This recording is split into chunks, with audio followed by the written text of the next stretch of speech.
A lady returned her card to the collection point, and the machine immediately dispensed a coin. That's when I spotted a huge opportunity. I started gathering abandoned cards and returning them all. Sure enough, the machine spit out 3 coins. I used the coins I had to buy a burger and pay the tip. After starving for over 10 days, I finally had a real meal. I worked even harder collecting cards. The coins piled up and my burgers upgraded to deluxe meals. But this caught the attention of the airport supervisor, who despised what I was doing. He created a new position just to shut me down. Thank you. I'll take it from here. The reason he did this was to force me out of the airport. My country had fallen into civil war, the government was overthrown, and my visa became invalid.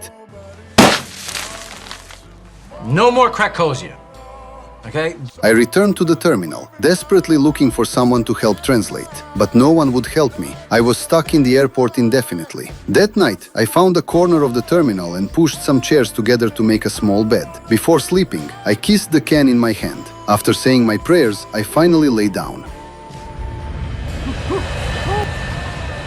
Don't shoot!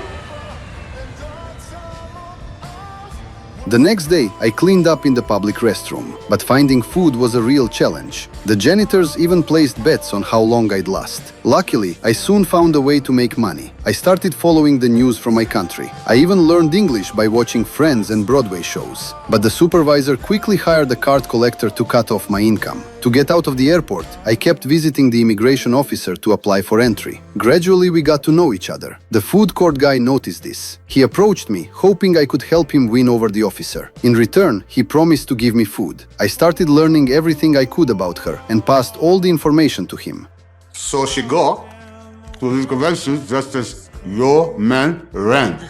Human ran. She's a Trekkie. Yes, She's a so Trekkie. this Doomsday Machine. Ay, no puede ser, no puede ser.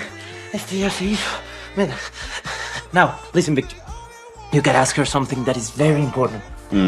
Okay. Next.